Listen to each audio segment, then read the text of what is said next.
Baik, selamat berjumpa kembali teman-teman. Pagi tadi saya menonton video viral menyangkut eksekusi mati pidana di Nusa Kambangan. Saya melihat ada yang rekam, saya tidak perlu mengambil videonya itu, hanya saya melihat ada yang sebagian disuruh jalan jongkok, ada yang sebagian diseret. Lalu banyak sebagian netizen yang mengatakan bahwa itu tidak manusiawi. Bahkan ada juga pihak yang bagian komentator itu mengatakan bahwa layaknya orang tidak manusiawi. Tapi pendapat saya, yang namanya orang di penjara itu, lihat dari kasus. Kalau kasus yang tidak layak bisa diberikan pelayanan itu kasus yang mana dulu, dan yang tidak bisa diberi pelayanan yang baik itu kasus mana dulu. Tapi kalau penjahat masih dikasih layani, itu kan tidak bisa, itu bukan penjara namanya. Kalau dikasih pelayanan sama saja tidak di penjara. Ya wajar kalau diseret-seret, mungkin kepala batu, mungkin apa. Nah sekarang pertanyaan saya begini, untuk apa dia di penjara? Oke, di penjara katanya dibina, di ini segala macam. Kalau cuma untuk dibina, dinasihati dan lain sebagainya, di luar ini juga banyak kok, gereja juga ada, para pendeta-pendeta, para pastor, para uskup, para imam-imam masjid, maupun kiai, ustadz, itu kan bisa menasihati mereka itu. Tapi kalau misalnya alasan katanya kena diseret-seret tidak manusiawi, mereka itu kan mau dieksekusi mati. Yang jelas mereka itu penjahat. Tidak mungkin penjahat itu tidak dieksekusi mati.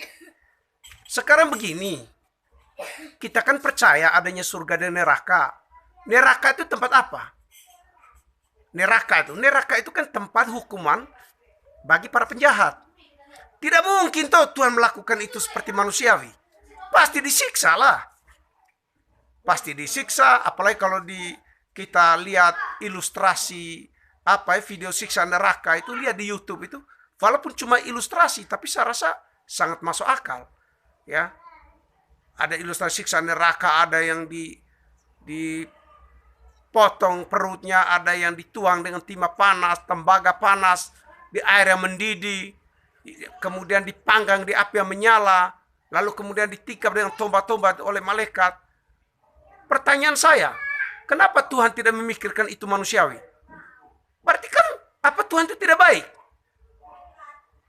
Lalu anggap bahwa itu tidak manusiawi. Berarti kamu marah Tuhan juga loh kalau hukum neraka seperti itu, Tuhan tidak manusiawi. Yang namanya hukuman ini harus siksa lah.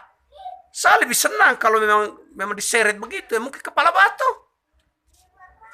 Ya kita tidak akan bisa aman kalau tidak ada yang keras. Ya harus keras. Ya. Harus keras. Tujuan keras itu supaya jangan terulangi lagi. Kalau kau tidak mau dipenjara dan tidak mau dieksekusi, ya buat baiklah.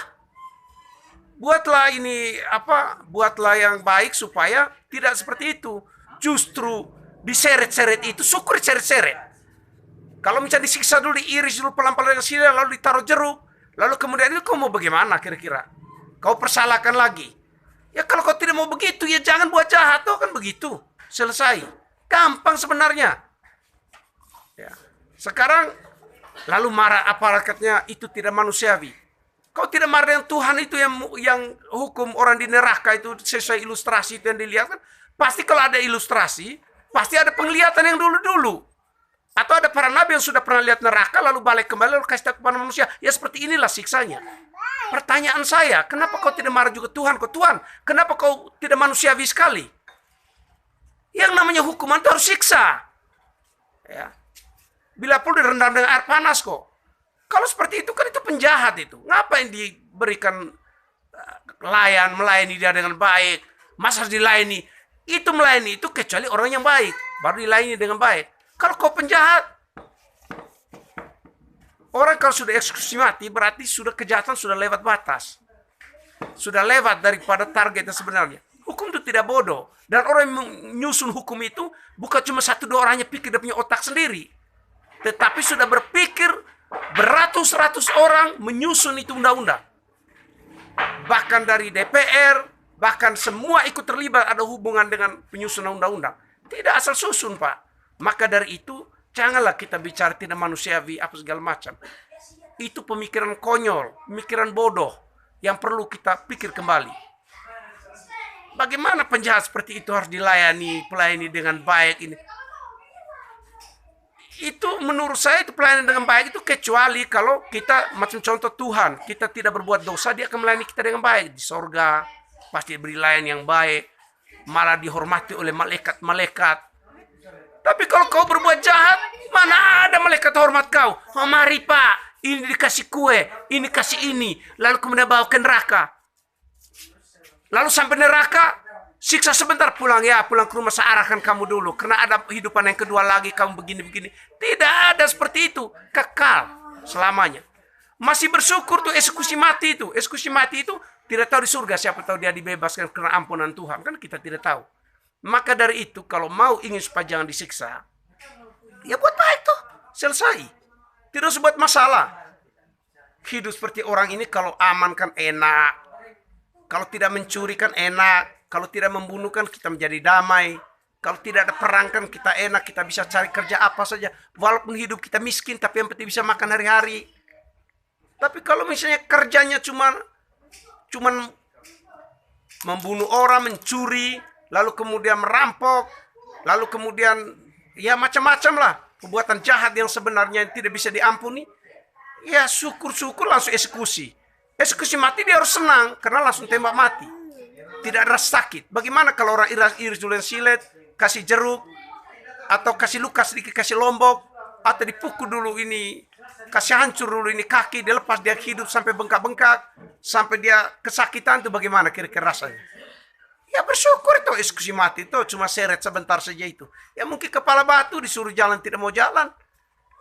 Kalau kau tidak mau dieksekusi mati, ya jangan mencuri itu, jangan buat yang aneh-aneh, jangan buat membunuh orang, jangan buat rampok, jangan buat apa kejahatan-kejahatan yang sudah melanggar hukum yang terlalu berat.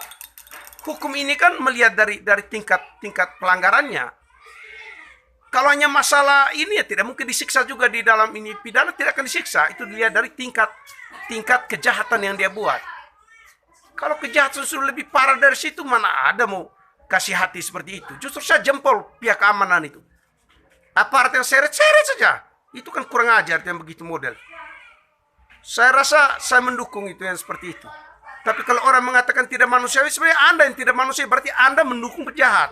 Berarti Anda mendukung pencuri. Anda mendukung orang itu yang sudah mau eksekusi mati. Sebenarnya dia itu adalah jahat. Kan begitu.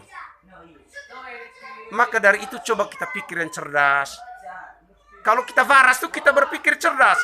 Jadi kamu anggap itu merupakan suatu tindakan yang tidak manusiawi. Aduh, kau keliru. Anda keliru, Pak. Perbaiki lagi kata-kata itu. Dan saya rasa orang yang mengecam itu yang karena diseret, ya karena diseret itu orang yang mau eksekusi mati diseret dari apa saya lihat tadi memang ada tarik di video. Berarti sama saja Anda sedang mendukung penjahat. Jangan sampai Anda adalah bagian dari mereka itu yang tidak setuju temannya itu disiksa seperti itu. Jadi camkan itu. Kalau mau ingin supaya tidak dieksekusi, mau ingin Anda supaya tidak diseret-seret begitu, mau ingin Anda tidak disiksa di dalam penjara, ya buat baik. Di penjara itu bukan cuma kasih kurung kau di dalam, benar. Di dalam penjara itu ada pasti panggil tokoh agama untuk bimbing, tetap bimbing kau bagaimana cara buat kerajinan supaya kalau kau keluar itu kau bisa bertobat. Berarti ke penjara itu kan sebenarnya bagus. Tapi kalau tingkat kejahatan sudah lebih, di dalam penjara suka main pukul teman lagi, berkelahi dalam penjara, berarti Anda tuh tidak pernah sadar. Berarti sosok jago, kok bangga ya, pergi penjara kok bangga. Pulang bangga-bangga, saya pulang dari penjara. Kalau pulang dari penjara bangga itu bodoh. Yang bangga kecuali saya ini pulang berhasil. Dari pendidikan, saya ini pulang berhasil misalnya. ya paling tidak bisa berguna untuk masyarakat, bisa buka usaha untuk mempekerjakan banyak orang. Lalu kemudian ya paling tidak kita punya usaha pulang ke kampung halaman, misalnya kita merantau, kita bisa memperoleh penghasilan yang bisa menghidupi keluarga, minimal sejahtera dalam keluarga. Itu yang bangga. Kau bangga pergi penjara tuh bikin apa bangganya itu? Ingat, tidak ada orang yang kuat di dunia ini. Sekuat apapun kamu, tapi dikeroyok 1.000 orang, kau bisa tahan. Orang kebal saja yang di Sulawesi yang ditembak sekian kali tidak mempan, ketahui cincinnya saja yang ketahui kelemahannya. Dihajar cincin, begitu cincin jatuh, langsung tumbang ditembak peluru. Maka dari itu tidak ada yang jago, ya. Siapapun yang hidup di dunia ini tidak ada yang jago. Jadi kau satu boleh menang, tapi jutaan yang masuk kau tetap kalah apapun alasannya. Tidak bisa kau lawan.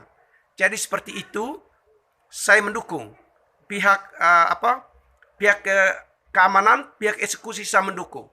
Jika seret orang seperti itu sudah layak. Terima kasih.